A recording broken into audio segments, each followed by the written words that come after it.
Thank you, everyone, for joining us today for a discussion on piloting technology products with health systems. My name is Stephanie Chu. I have been in healthcare for about 10 years in consulting and in health tech. Most recently, I was the chief of staff to the chief medical officer at Evergreen Nephrology, a VBC startup for people living with kidney disease. And previously, I was at Oscar Health for 6 years, managing strategic initiatives and provider partnerships. I'm joined today by two industry experts, Joe Ferrara and Rachel Tornheim. Joe, would you like to introduce yourself? Yes, that'd be great. Thank you, Stephanie. So I have 7 years experience selling to health systems throughout the United States. Most recently, I served as Senior Director of Sales and Customer Service for an innovative life sciences startup where we sold primarily to academic medical centers.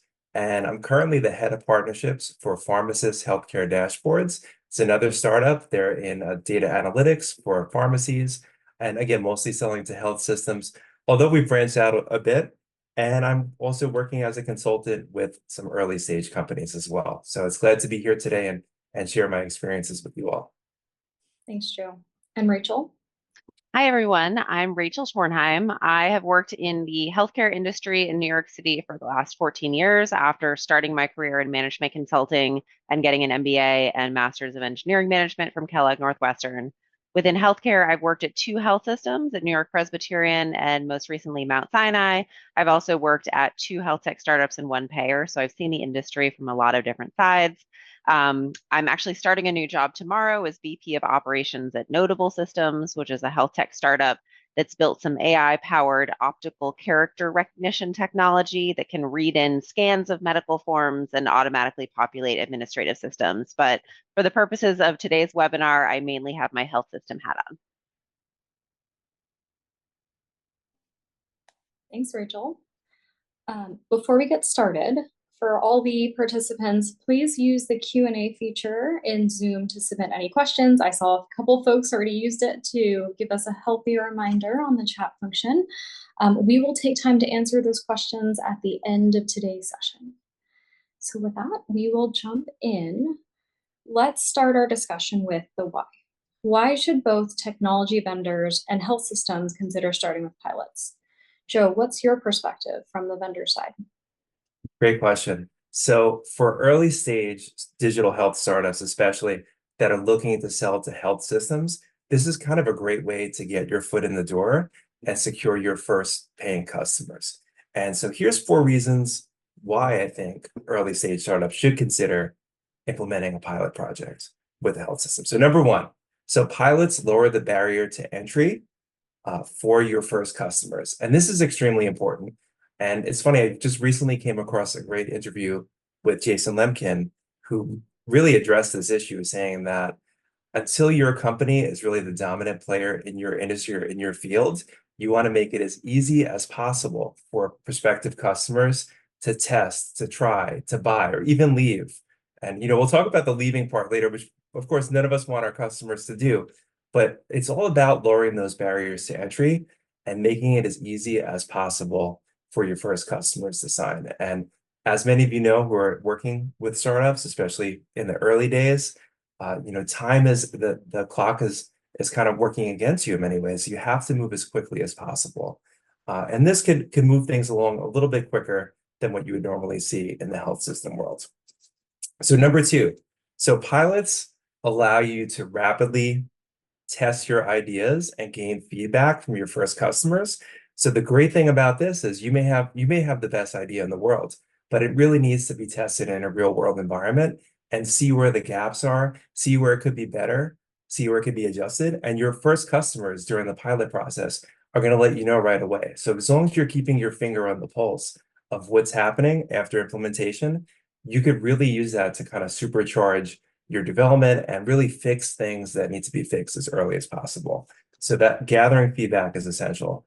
I actually had a health system that I sold to years ago where we tested an automated delivery system, and there were a few minor tweaks that I'm really glad we caught very early on, and we were able to make that process so much better. And after a year or two of doing that, it was so streamlined that we were able to roll that out to other health systems throughout the region, and it was very successful. But having had that kind of that testing grounds where we could test our ideas and make changes was essential to our success. So super important. So number three is the third point I want to make is that this enables you to develop case studies. So again, when you're early on, you don't necessarily have those. So you're getting your first customers to try out your solution, and you're seeing what impact it's having on their health system, on their patients. And that allows you to attract new partners because you're developing those case studies. So invariably, and this happens to me all the time, by the way, in my role, one of my roles for an early stage company, the customers are going to ask you, who's using your solution now? And you can't always say, invariably it's going to come up, but this is a great tool to have. So if you have an example of where you've implemented your solution, it's great to be able to list that. Health systems don't necessarily want to be the first one to sign on. They tend to be risk averse, and they don't necessarily want to go out on a limb to try something new if there could be a lot of risk there. So getting these case studies allows you to show, look, this really works, and here's how it worked at XYZ health system, and this is what you could do for yours. So this is essential. Okay, finally, the fourth point is that pilots can help you build long-term relationships, and this is essential. So because you want to move from beyond the early stage pilot to a mature relationship with the system where you're a full long-term vendor, not just working with them for 6 months. So this is really important to test out as you're building your relationships. This is going to increase the likelihood of converting the lower rate, maybe reduced rate, or the freemium model to eventually a full paid partnership. And finally, this is an important caveat that I definitely don't want to skip, and this is so important to hear. Working with health systems is never quick. I mean, it can be relatively quick in some cases, but the expectation should be really, in my experience, that it could take several months to get your contract through, or it could take even longer. So really you want to play the long game and recognize that it could be very rewarding, because once you get beyond the pilot project to full implementation and a full contract, that could be a 2 to 3 year arrangement or partnership for your company, and it's going to be very rewarding. Good, thanks, Joe. And Rachel, why are pilots attracted to health systems? Sure. So I think before I specifically answer that question, I want to kind of paint a picture of health systems that might help ground folks who maybe haven't worked in that type of organization before. So 4 key relevant factors about health systems here. First is they're usually very large organizations. So looking at the ecosystem in New York City, we have some smaller organizations like a Memorial Sloan Kettering or a hospital for special surgery. Those are still like 5 to 10,000 employees. In the middle of the market, we've got New York Presbyterian, we've got Mount Sinai. Those are around 40 to 50,000 employees. And then you've got giants like Northwell Health, which are in the 80 to 100,000 employee size. So when you're dealing with an organization that's this big, bureaucracy is inevitable. And that's because you've got lots of different departments with lots of different people that are specialized in different things. And with an organization of that size, you can't assume that the person you're dealing with in contracting versus the person you're dealing with in cybersecurity versus your clinical champion, they may not know each other. They may not have relationships. And so that adds to the friction of moving things forward. Second characteristic of health systems is they tend to be old organizations. So if you're at a startup, maybe your company has been around a few years, health system has probably been around a century at least. And so this means a couple things. One is that they're likely to be set in their ways just because they've been doing things a certain way for a very long time. And then second, they tend to have slightly more traditional or old-fashioned cultures. So for example, hospital executives will often show up to meetings in suits. That's not as common in the startup world, but if you're meeting with a hospital executive, you might want to dress up a little more than normal. Third factor, health systems tend to be financially constrained. So this is not a super lucrative industry to be in. Health systems tend to have margins in the low single digits, if they're positive at all. A lot of them have negative margins. Many of them are nonprofit. So this means that money is constrained and they're going to be hard pressed to decide to spend money on something new. They're going to have to really be confident in an ROI.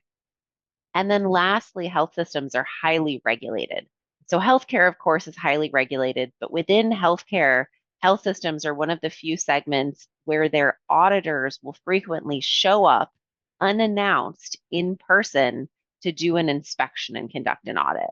So when I worked at Mount Sinai recently, I would frequently receive emails that were sent to a large listserv saying, Joint Commission is on site at Mount Sinai West, or the Department of Health is on site at Mount Sinai Morningside.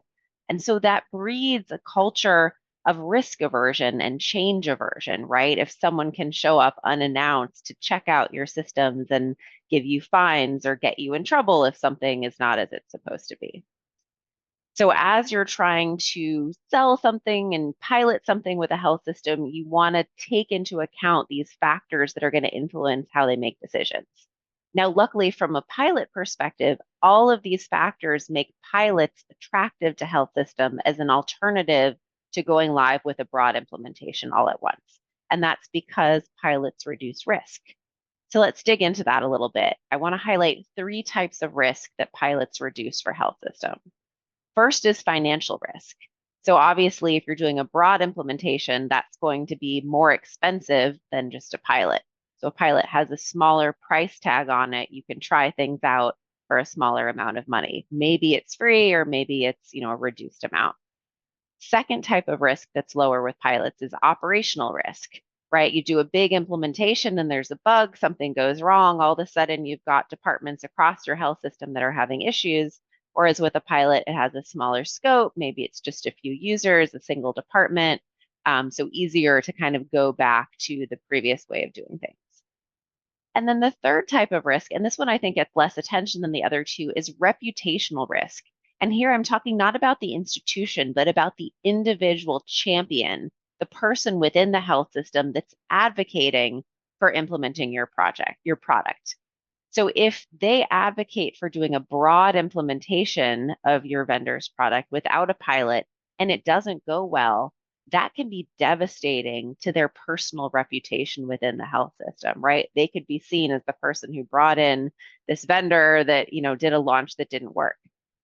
But if they advocate for a pilot and the pilot doesn't go well, that's much less damaging because everyone understands that pilots are a way of testing something out. So it's understood that it's an experiment and it might have to be tweaked.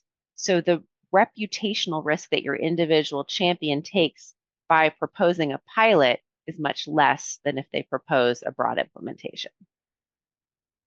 Thank you, Rachel, for helping us understand the context of where hospitals are coming from and why they might find pilots appealing from a risk mitigation standpoint. From there, Joe, can you walk us through, as a vendor designing a pilot, what factors should they keep in mind?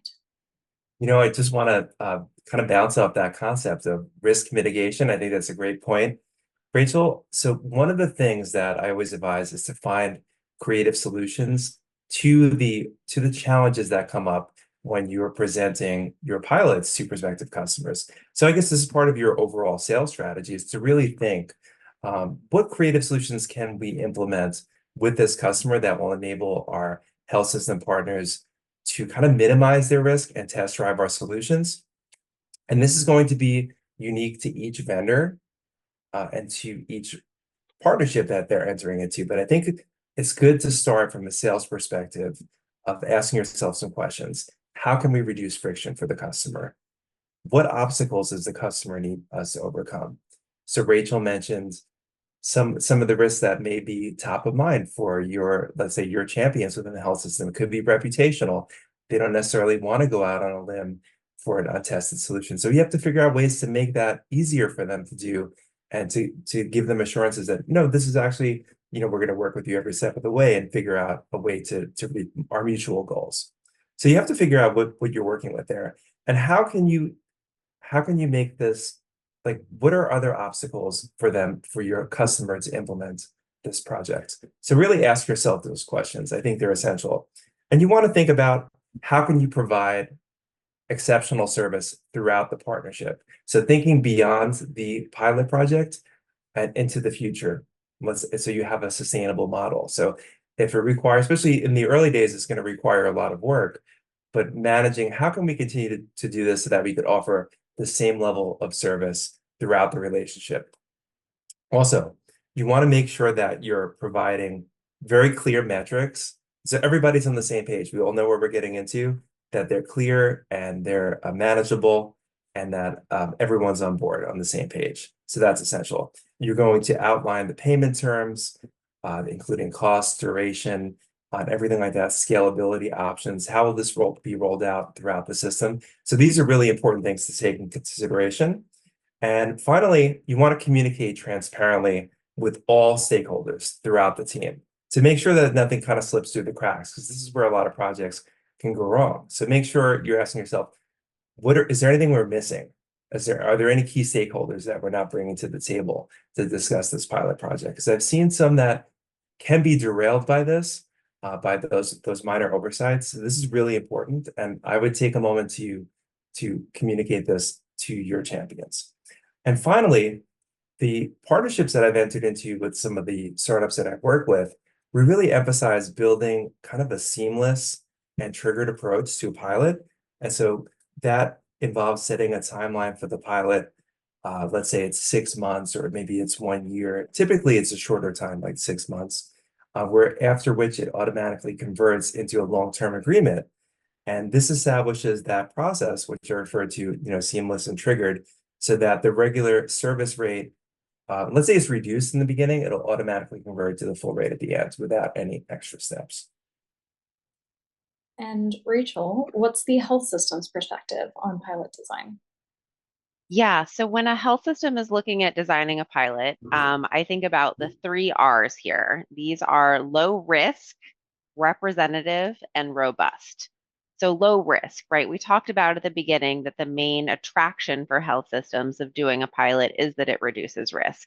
So how do we make sure that a pilot is actually reduced risk?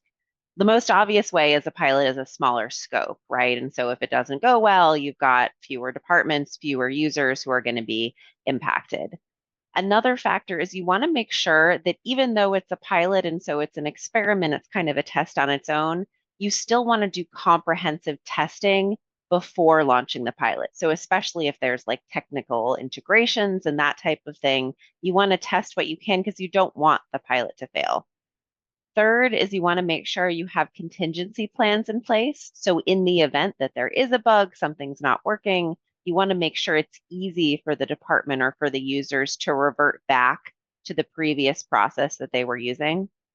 And then finally, you want to make sure that as the vendor, you're providing ample support staff, either on site or on call. You want to make sure the health system feels confident that if something goes wrong, you've got folks who are ready to step in and help. So that's low risk. Second is representative.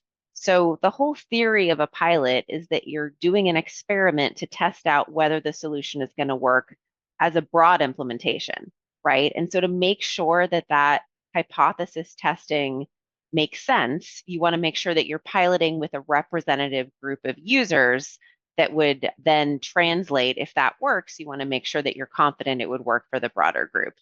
Now, there's a little bit of a trade-off here, right? Because you want to set up the pilot for success. So you want to pick users who are maybe going to be predisposed to be enthusiastic, but you don't want to narrow down your users too much, because then you can end up in a situation where the users you piloted with love the solution, but then when you launch for the broader group, you have new objections and concerns. So if your users are going to be clinicians, for example, you might want to try to have a diversity of folks from different service lines, folks from different demographics, maybe different ages. If the users are going to be patients, you might want to look at different demographics like age again, different clinical conditions, maybe different insurance, different socioeconomic status, that sort of thing. And then the last R is robust. So when we're piloting technology, obviously what's top of mind is we want to test out whether that technology works. But in order for a broad implementation to be successful, it's not just the vendor technology that has to work. There's other processes that kind of wrap around, things like training, things like the support processes for users to raise their hand and say, I need help, I have a problem, things like reporting. So you as the vendor need to decide with your champions on the health system, how robust are we going to be? Are we going to test out the training? Are we going to test out the support are we going to test out the reporting? And here there's a trade-off too, right? The more you're testing out during the pilot, assuming it all works, the more confident you can be in moving forward with a broad implementation. So that's going to be more convincing to the health system. But on the flip side, building out comprehensive training and support and reporting also takes more investment going in. So I would say, if you have the resources to do that, it's better to make the pilot more robust because you'll have a greater chance of then converting to a full implementation.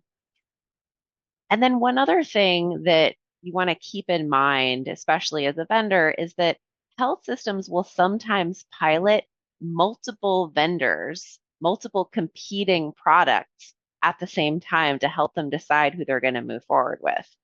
So obviously this approach adds complexity. It's going to add cost if they're doing multiple at the same time. But if they feel like it's a really important decision and the switching costs of like picking one vendor and then deciding it doesn't work and you want to switch to another one, if the switching costs are too high, then a health system may decide to make that investment in trying out multiple vendors at once. So they could set this up multiple ways. They could have a group of users try one vendor and then the other, or they could have two groups of users. Probably the most unbiased approach is to have two groups of users. The first group tries vendor A, the second group tries vendor B, and then they switch. So they're each trying the other vendor. Different ways of setting that up. But the important thing for vendors to keep in mind is don't get complacent. Just because a health system has agreed to pilot with you, it doesn't mean it's a done deal. It doesn't mean you have it in the bag. They might be trying other vendors as well. So your mindset should be that the pilot is still part of the sales process. Joe, what recommendations would you give to vendors as they put together and negotiate contracts for pilots? Can you elaborate on that seamless triggered approach you mentioned earlier? Sure. Yeah, let's start with the seamless triggered approach. So that's one where you set up an agreement for the partnership or the pilot, where once the pilot ends, let's say it's a 6-month term, we're starting January 1, it's running till the end of June. And let's say starting July 1, you go into the regular rate, whatever your service rate is. But prior to that, you could have a reduced rate, or it could be the freemium model, and where the customers will have to try, it's kind of the sandbox, and they can walk away from the deal at any time. So let's say they give you 30 days notice, they could say, hey, you know what, we tried this, it's really not working, or conversely, it may not work for the startup. So it's good, it kind of gives, it's going to mitigate risk by giving everyone an out within a certain time frame. And the advantage to this is that, again, it's making it easy to get started. And the second thing is that if everyone is happy, let's assume the customer is happy with the service, they want to keep going, there's no additional work involved because contracting can take time. So if you were to have to go and do a separate contract, it could take some time and effort from both parties. So this is easier. So it just automatically continues unless someone cancels it after let's say after July 1st, when it goes into the full trial, the trial's over. So beyond that, on a tactical level, there's a few ways to really easily organize your agreements. And again, this is going to be different for everyone, but these are some suggestions of things that I've tried and found them to work really well. So on the termination language, either party can terminate the agreement with 30 days notice during the trial period. After that, it's only termination for cause. So super simple. You're just going to outline the dates. In terms of fee schedules, you could create an exhibit A with the fee schedule for, again, January 1st to July 30th. And then after which you have a separate fee schedule, exhibit B, for the full term of the agreement. Let's say it's 2 or 3 years. So you're going to make it super easy to move forward if there's no issues. And of course, if there is, then the parties have an opportunity to address it. And this, as I mentioned, reduces the friction on contracting, but you also want to make sure, and this is an important point, that both parties have skin in the game. So that's why I'm not the biggest fan of the freemium model, although I understand that some companies may be in a position where they have to try things out, maybe for a shorter duration, just to get started. But I find that once customers start to pay for the service, even if it's a modest amount, they're automatically more invested. And I know we've all had that where, we're working on a project, we're invested in it, we have, money on the line, We want to see it work. And so now you have a partner that's really is on the same page with you and they want you to be successful. So I think that is essential, shouldn't be overlooked. Finally, one of the tips that I like to share is to be flexible. And I'd like to share a quick story. So earlier on in my career, I had a really good partnership that I established with the health system that had never worked with our company before. And they'd always work with another vendor who is local. So they were the local company and we were outside of their region. And so they had some concerns. They had heard of us. They thought we were doing some good work, but they're like, you know what if we sign with you, with your company, and we're not happy for any reason, let's say in the first 40 days? What do we do? Like, can we just leave? Can we walk away from the agreement? And, I thought about it and I said, you know what?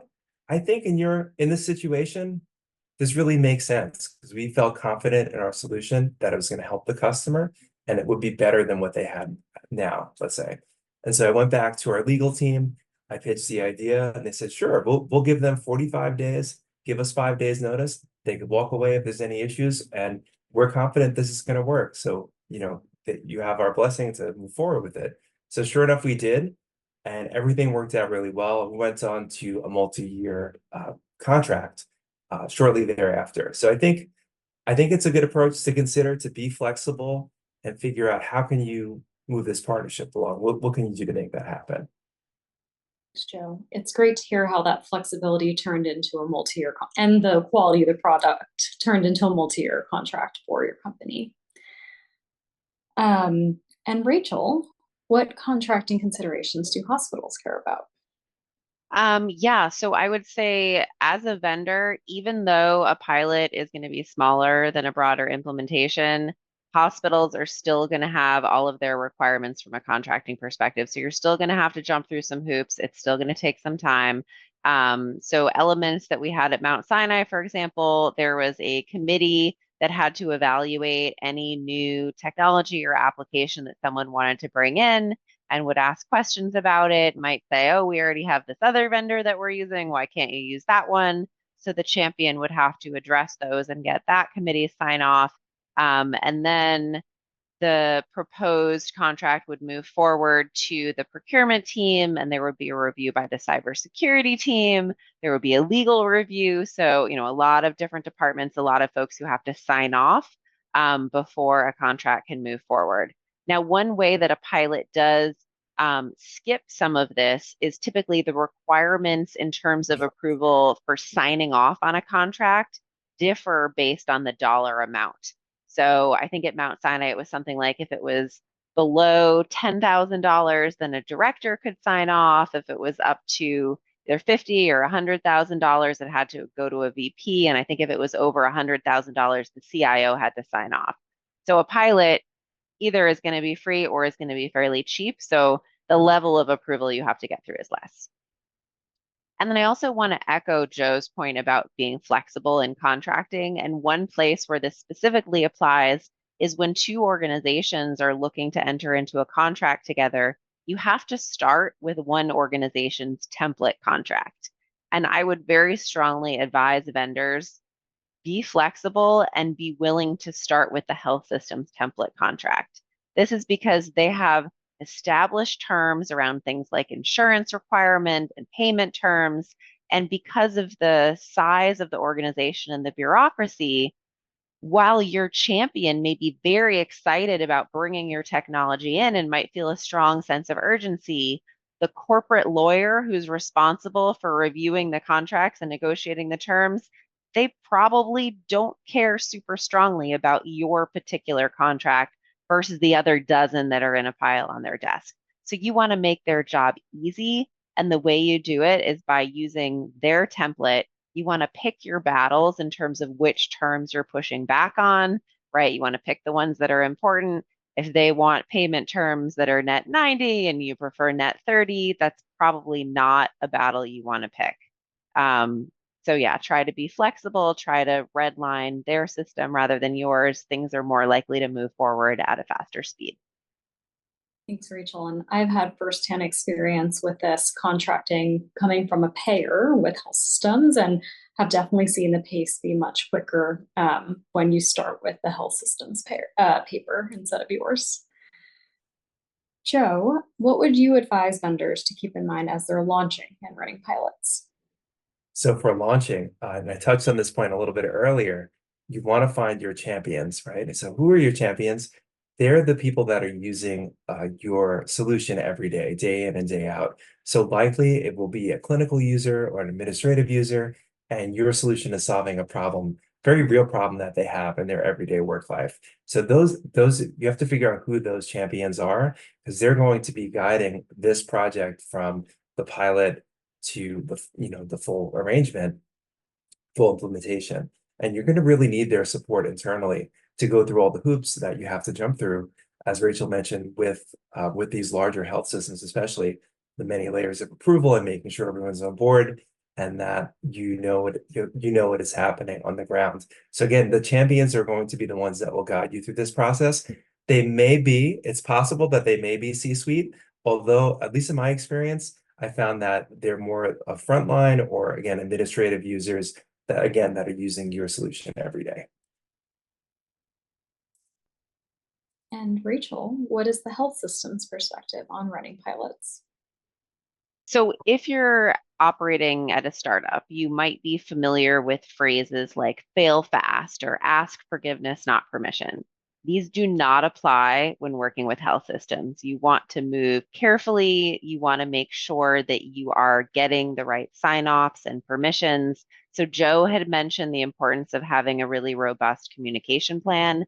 That's critical when running the pilots. You want to work closely with your key stakeholders, your champion, to identify who are the different people who need to be kept abreast of the pilot. You're likely to have a core group of folks who you're probably going to be communicating with on a daily basis to share, here's the volume, here's how many people were using the system, here's any issues that came up. And then you may have a more senior group, like a steering committee that maybe you're reporting out to on a weekly or a monthly basis, where you're going to show the trends. Ultimately, the goal with both groups, though, should be to demonstrate the impact and the value, right? Because as the vendor, your goal with the pilot is to demonstrate that your product is going to bring a strong ROI to the health system and that you want them to move forward and do a broad implementation. As I mentioned, it's good to have folks from your company on site if possible during the pilot to provide that extra support. If not, you at least want to have people on call. And you want to be communicating the metrics that are going to be important to the health system. And then in addition to capturing metrics, I think especially during pilots, it can be really, really powerful to capture and share some particular stories or anecdotes about cases where your product was useful. So tell a story of a particular physician or a particular patient who used your product and the impact that that had.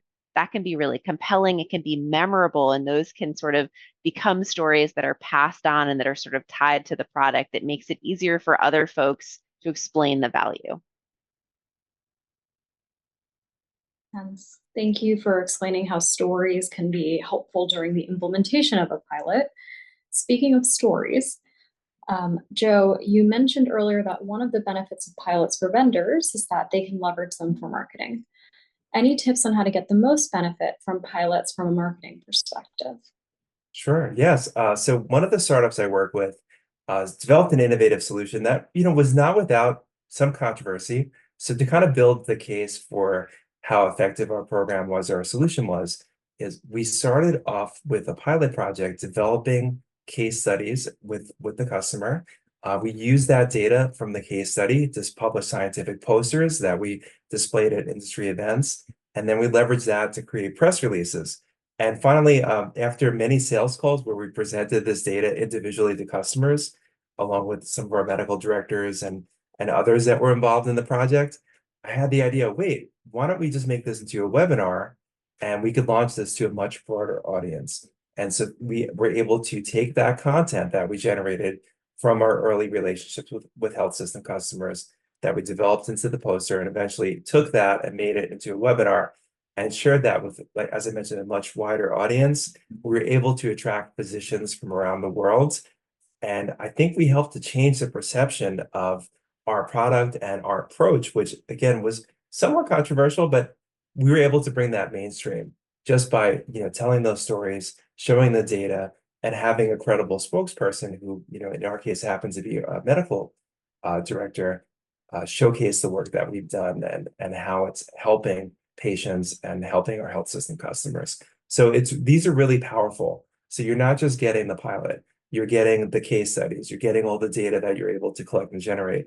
And as I mentioned, invariably, when you're in your sales calls, your first customers will, or prospective customers anyway, they're going to ask you, who else is working with you? And so to have that in your back pocket, well, actually, here's what we did with this customer, and here's the data that we collected. It's really powerful. That was a great success story. Rachel, is there anything you would add from the health system side? Yeah, so health systems typically have marketing departments, and they're going to have strict rules around what's allowed to be shared or posted or reported on with the health system's name. So, assuming you've gotten permission to use the health system's name in marketing, you want to make sure you're working closely with the marketing department there on crafting messaging, getting their sign off, making sure that they are approving of things. And you also want to make sure that as you're putting marketing materials together, that they reflect the health system in a positive light as well as your company. So it can be tempting to sort of tell a story of the hospital was in distress and you swooped in as a hero and solved their problems, but you want to be careful not to make it seem as though, they were sort of inept or had terrible challenges. You want to show that this was a partnership, maybe highlight things that you learned as a vendor from the health system and make sure that it makes everyone look good. That's definitely an important tip for publishing some of these case studies. Of course, the ultimate goal of a pilot is to provide a proof of concept that then leads to a broad implementation. Joe, what tips would you offer from a vendor as they look to make that transition? So, first and foremost, the prompt communication is key. So there's a lot of moving parts in, digital health pilot projects with health systems. So you want to make sure if your customer has an issue that they're able to reach you right away and that you're able to address any and all concerns that they have. I'm going to say immediately, but maybe not quite within 24 hours. And in one of the roles that I had, my previous sales role, we were required to respond within 24 hours to all inquiries. Now, that doesn't mean you're always going to have an answer because it could be a complex problem that comes up that requires an expert opinion or a solution. And so our job was to kind of manage that process and say to the customer, oh, you know what? That's a great question. We're going to look into this and we'll get back to you next week. Or, oh, we're going to connect you with our tech expert who can help you solve this issue. And to stay on top of that and make sure that problem actually gets solved, or at least address as much as you can. So I think that prompt communication is key. And this is going to give you credibility when you go beyond the pilot into the implementation and having the customer actually want to work with your company because they see how responsive you are. So recap, quickly address any and all concerns, gather important customer feedback as quickly as possible so that you can make those changes where appropriate. This may actually involve, changing some things on your end that could be quite a bit of work, but totally worthwhile because ultimately you're providing better service, better solution, and it's going to help you in the long run. And I think number 3 is you want to inspire confidence in your company. And by being responsive, by making changes where it's needed, by answering all the questions that come up as best you can, you're going to reassure them that you are a reliable partner that they can work with over the long term, over the long run. And that's exactly what you want to do. Thanks, Joe. Rachel, is there anything you would add from a health system side? Yeah, a couple thoughts here. So as you're looking to transition from a pilot to a broad implementation, ideally the folks who are making this case are the health system employees who are part of the pilot, right? They're going to have more credibility than you are from the vendor side because they're going to be seen as more impartial and only caring about the health system's best interests versus being the vendor and wanting to just push for more sales. So as the vendor, you may be able to support by putting together slides, decks, stories, et cetera, but it's going to be the health system folks who should probably be the ones actually delivering the message. As you're planning for a broad implementation, you want to think carefully about what are the elements of a broad implementation that you weren't able to test out during the pilot. So we had talked about how robust a pilot is, and maybe you did incorporate training and support systems and integration and reporting, or maybe you didn't. So any of those that you didn't incorporate into the pilot, you were going to want to make sure you do extra testing. And then, of course, with a broad implementation, the volume is going to be larger than it was during a pilot. So you want to make sure that your system is going to be able to handle that level of volume. And then another consideration when moving from a pilot to a broad implementation is whether to do that broad implementation all at once as a big bang or to do it in stages. And there's trade-offs here, right? All at once is somewhat simpler from a planning perspective, but it means that if something goes wrong, obviously there's more of an implication there. And it also means that the level of support you have to provide is greater. So if you have limited support resources, you may want to do it in a more phased approach. And that's something that's really a decision to make in partnership with your champion at the health system. Those are helpful considerations. We actually received a couple great questions in the Q&A, so we'll move on to those now. I'll start by reading out the first one, but as folks have other questions, feel free to please add them using the Q&A feature within Zoom. The first question we received was, how do you set up prices for the pilot or any SaaS health tech solution? I'd say generally you want to do pricing based on the value that you're delivering rather than based on your cost to deliver the solution. So I've seen a lot of health tech companies successfully put together ROI models. You want to be calculating what is the additional revenue that the health system is going to be able to make by using your product, or what is the cost that they're going to be able to save. And then you want to charge some fraction of that, whether it's 10%, whether it's 20%, so that it becomes hopefully a no-brainer for the health system to move forward with your product. I like that approach, Rachel, because it makes it as if the solution is paying for itself in a way, right? Like, so by how could you not want to try that? And one thing I would add to that is to look at where you're at as a company and see, how early are you? Like, if it's really your first customer, it may be tempting to offer, a lower rate or whatever it is, just to get the ball rolling. And so you could start to build those case studies. So you kind of have to weigh all these things too, what the initial rate would be, and then what the full implementation rate would be, as we discussed. But the ROI is key though, and that's the value. And I think it's a great point, Rachel. The next question we received is also related to contracts. Do you have recommendations for contract types, i.e. MSAs, SOWs, reducing fears on contract complexities and risks that include pilots plus sales conversions, reducing data privacy risks, etc.? It's a great question, and I think Rachel handled this pretty well earlier, mentioning that if you can start with the health systems paper, if that may make it easier and more palatable for them as you go through this process, and that will address a lot of the concerns that they have, because the language will be, of course, is going to be favorable to their setup. So I would say early on that might be the easiest way to get started, and probably make sure that you're not leaving anything critical out. Yeah, in terms of MSAs and SOWs, I've seen both used at health systems. So those are both, acceptable and commonly used. And as Joe highlighted, typically the health system standard contract template will have language in there to reduce the risk from their side. I don't think you as the vendor need to be like trying to brainstorm how can we reduce the hospital's risk in the contract. They will ask for what they want, like Joe explained in his story. And then you need to figure out whether you can accommodate that.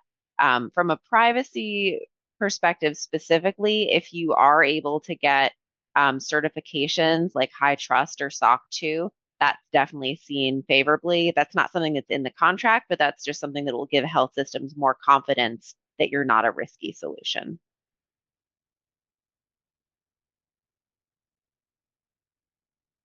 And we got one last question that just came in. How can someone get started with a pilot in a hospital? Doctors have no time, so what are some good strategies? So you need to be solving a problem that's important enough to someone in a health system that they're willing to talk to you about it. Now, the first person to talk to, if it's a solution for doctors, it may not be a frontline doctor. It may be like a service line director, for instance. So someone who's like the business leader over a particular service line. Um, One suggestion is you want to go to places to network that are going to attract people who are going to be interested in the problem that you're helping to solve. So one strategy that I think is helpful is to show up to networking events, and those can be events that are like explicitly about networking, or probably even better, they can be events that are about educating. So like someone is giving a presentation on a particular topic that's similar to the problem that your solution is trying to solve. And those can be important. They can be webinars, right? You can show up to a webinar, and even if you don't have any direct conversation with another person there, you can usually see the names of the people who are on the webinar. You can then find them on LinkedIn and reach out. Those are going to be folks who are predisposed to being willing to talk about that particular issue and maybe explore solutions. Great points. You know, one of my current roles, I'm working with a company that's developed an opioid stewardship solution that's selling to health systems. So we identified who is our target market, right? And so in our case, it's health system pharmacists. So you can find out who your market is and find their industry trade events. They may be having networking events. They may be having symposiums. And they could be local too. So in terms of reducing your costs, start with the ones that are closer to you. If you're in an area that just if you're near a large city, that should be pretty easy to do. To find your local chapter of, let's say you're selling to pharmacists, as I mentioned. Well, when is their next meeting? How can you go in and introduce yourself? And then be open to having conversations with folks at all levels of the health system. And this is something we spoke about at great length in our previous webinar, selling to health systems. And that will help you paint a clearer picture of who your target audience is. Because you may start off with an initial idea, and that might not be the right track. So you're going to want to be able to make adjustments along the way as you gather feedback from prospective customers. And be sure to ask for referrals or say, oh, if maybe this isn't the right solution for your organization, but is there someone else in the area that I should speak to? Can you make an intro, or any other events I should be attending where I could possibly meet the people that are concerned about addressing this issue? I'm going to call out a related question. Joe and Rachel, I think you both touched on this a bit already, but just in case there's anything you'd like to add. The question is cold calling into health systems. How to identify your first point of contact? I tend to focus on risk managers. They know all the shoulders to tap on. I mean, of course, it depends on your product, right? You want to be reaching out to folks who are experiencing the pain point that you help to address. But I wouldn't say it's important to like really worry about who is your first contact, right? You can do a bunch of outreach at once. I mentioned attending webinars or other events where folks who are interested in the problem you're solving are likely to go.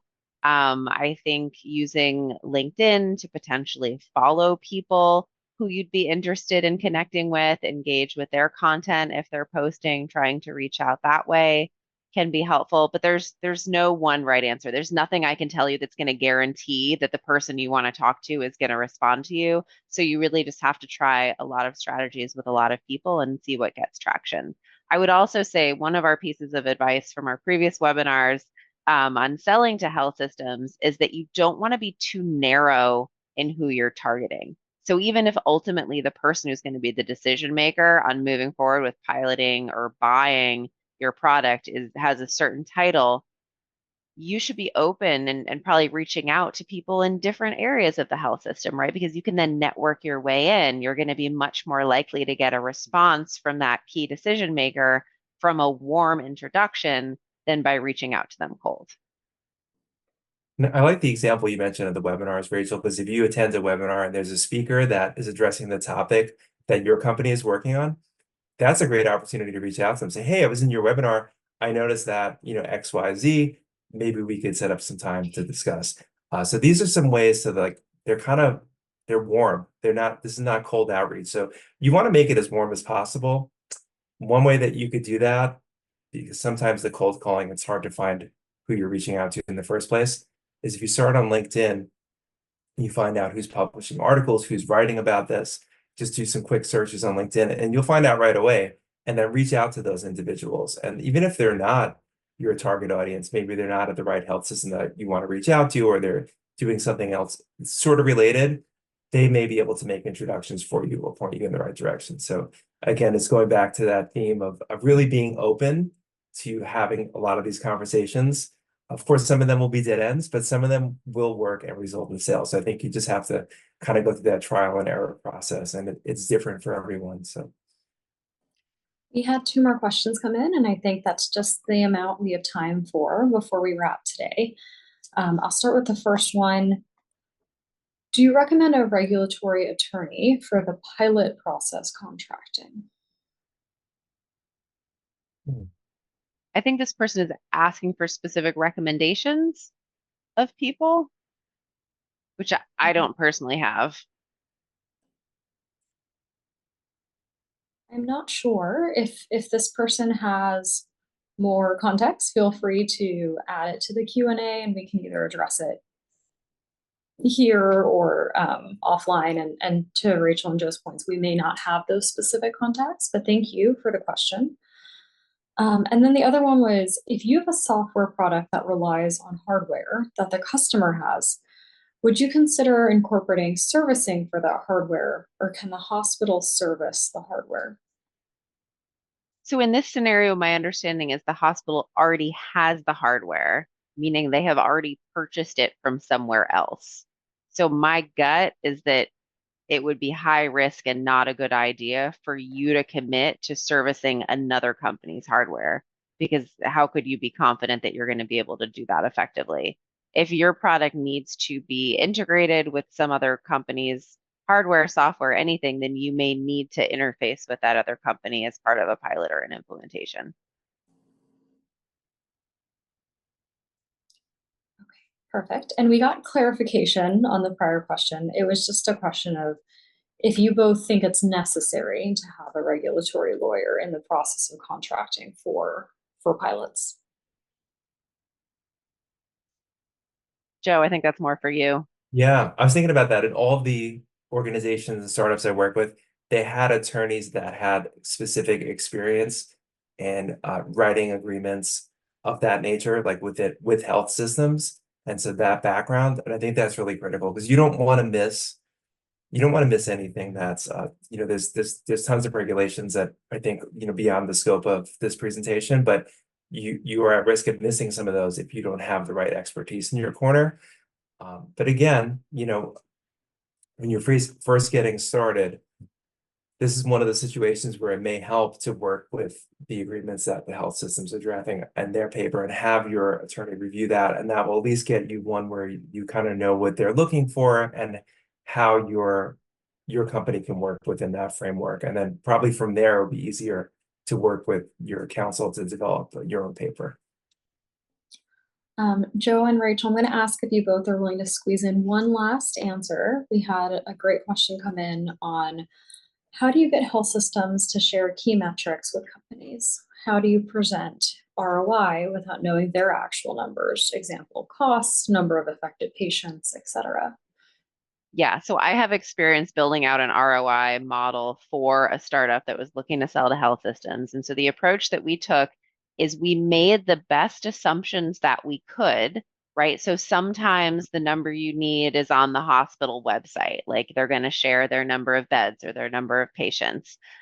Sometimes the number you need, you can't find it for a particular health system, but you're able to find a national average, for example. And so you make the best assumptions you can, you document the sources, and then when you have a meeting with someone from that health system, you show the model, you're transparent about where you got those numbers, right? You're not going to pretend, oh, I know this exact number for your health system. And then you say, does this 30%, is that aligned with your health system's experience, or is that number higher or lower? And then they can volunteer to correct the number and make it more accurate. I like that answer, and I like that you're pointing out that the limitations of the data. If you say, look, this is a national average, so obviously it may be different in your particular situation, but as a starting point. And so you're kind of giving that important caveat. And most of the time that information is available online. You could find or close approximations of that. So I think it's a good starting point if that's all that you have at your fingertips. Perfect. Thank you both. Well, this has been a helpful session. Want to thank Rachel and Joe for sharing your experience on pilots for health systems, but also thank all of the attendees for taking the time today and engaging so much. If you would like to rewatch or share this webinar, it will be posted on YouTube and LinkedIn next week. We will email the link to anyone who registered for the webinar. And most importantly, we would love to hear your feedback. If you have feedback on anything you loved or that we could do better, please reach out to any of us on LinkedIn. And with that, we will wrap for today. Thank you so much. Thank you, everyone. Bye.